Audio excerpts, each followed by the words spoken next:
secretario en un momento de Legal y Yo Técnica. fui director de Legal y Técnica del Consejo Deliberante y subsecretario legal del municipio. ¿En qué gestiones? Recordame. Con la gestión de Ramiro Taliaferro, Bien. de Bueno, Cambiemos. ahora te estás presentando por el Frente Avanza, el Frente Avanza Libertad, con José Luis Espert. Exactamente, ¿Qué sí. te motivó a este cambio, digamos, de latitud?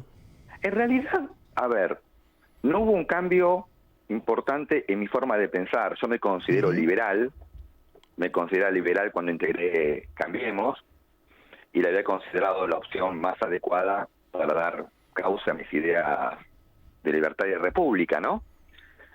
Bueno, eso fue la opción que me pareció más viable durante largo tiempo. Cuando volvió al ruedo político Ricardo López Murphy, yo soy de Republicanos Unidos, yo soy, como dicen vulgarmente, un bulldog, me reincorporé a la militancia, ya no tanto de los técnicos, si bien era político, el cargo es técnico político el que tenía, ya desde la política pura. Y empezamos a trabajar en la construcción de un partido, Republicanos Unidos, que en Capital Federal, como sabrán todos, López Murphy tiene una línea interna que compite dentro de Juntos por el Cambio. En provincia, lamentablemente, Juntos por el Cambio se cerró. De hecho, Esper pidió integrar una gran paso republicana y lamentablemente los sectores de Juntos por el Cambio no quisieron. Entonces, la alternativa liberal dentro del gran arco republicano concurre separada por decisión de Juntos por el Cambio. A nivel provincia de Buenos Aires, repito, en Capital no tuvieron inconveniente en hacer una pasa más amplia, ¿no?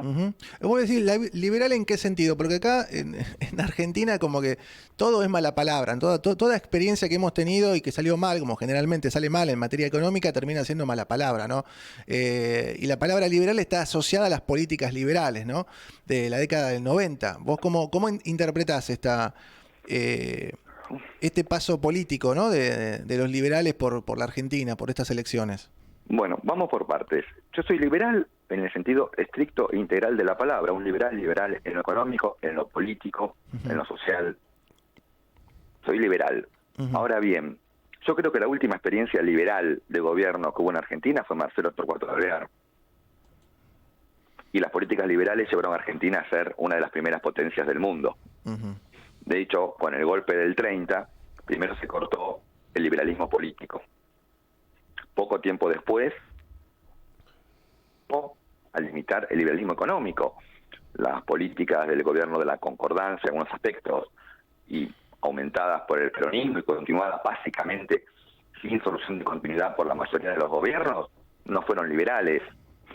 Y, yendo a la década del 90, que es, digamos, lo más cercano, hubo algunas políticas que se pueden considerar favorables, pero hubo dos que son básicamente iliberales. Una fue un tipo de cambio fijo, hizo primero que, lo liberal sería que el tipo de cambio flotara de acuerdo a la oferta y la demanda, el fijarlo por cuestiones de conveniencia política, más un gasto público gigantesco, llevó al endeudamiento, y el endeudamiento, más una moneda que al estar atrasada artificialmente, lo que hacía era que la industria nacional no pudiese competir libremente, llevó a un desastre, pero no hubo aplicaciones integrales de políticas liberales, y aún así, en ese marco negativo de los 90, muchas cosas florecieron y mejoraron, los servicios públicos, el ingreso de mucha gran parte de la población inicialmente fue en aumento, por eso fue votado por muchos sectores, ¿no? Pero yo soy crítico porque, digamos, esos dos puntos, el gasto público excesivo, el endeudamiento y un tipo de cambio fijo, que no son exactamente el lema del liberalismo y de la ortodoxia económica. Te entiendo. Te voy a hacer una pregunta que no tiene que ver estrictamente con las banderas que llevan en esta campaña, porque se está viendo que va a haber problemas o está complicado juntar gente, digamos, que sea presidente de mesa, autoridad de mesa, que ya de por sí la gente le huye.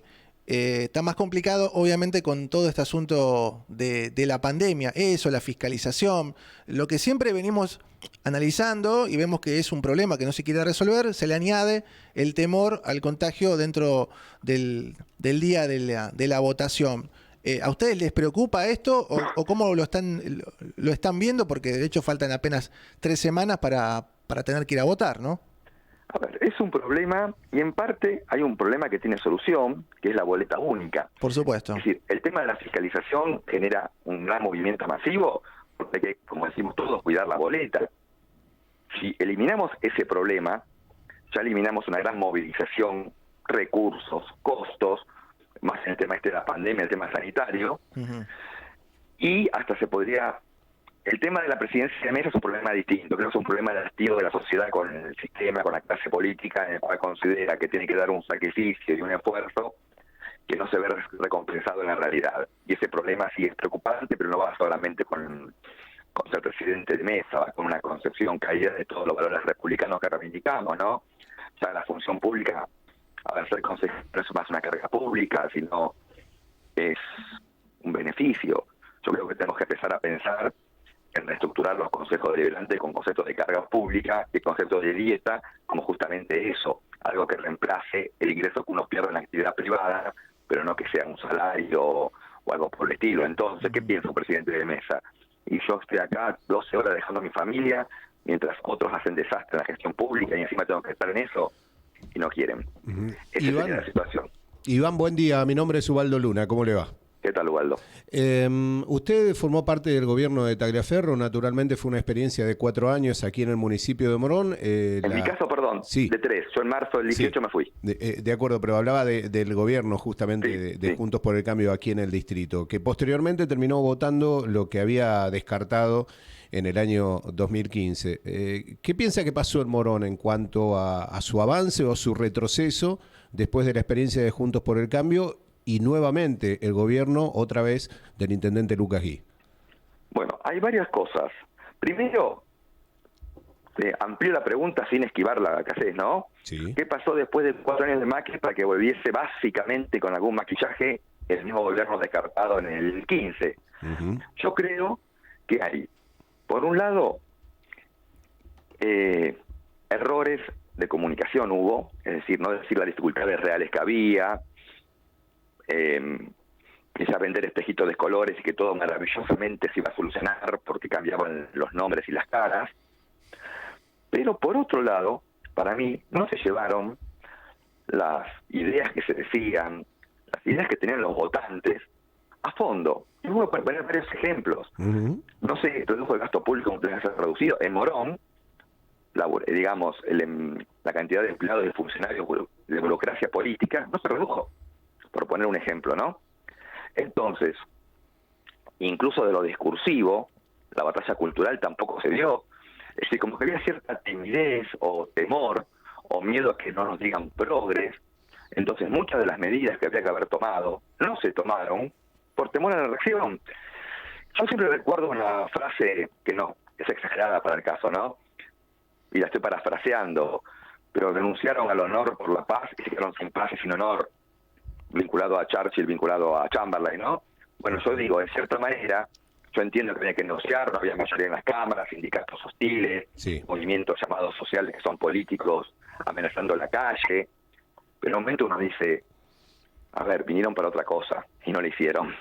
Es decir, yo creo que esas acusaciones falsas y del neoliberalismo, del gobierno de Macri, no se tomaron las medidas que deben tomar, no se liberó la economía, seguimos con leyes laborales que corresponden a la industrialización y no al mundo actual. Entonces, bueno, se quedó a mitad de camino en muchas cosas. Y después, bueno, repito, no se redujo el gasto público, no se transparentó la gestión como tenía que haberse hecho. Yo creo que había que haber una política de reducción de privilegios, de gasto público, transparencia administrativa, y bueno, en muchos casos no se logró. Bien, Iván, te agradecemos la comunicación.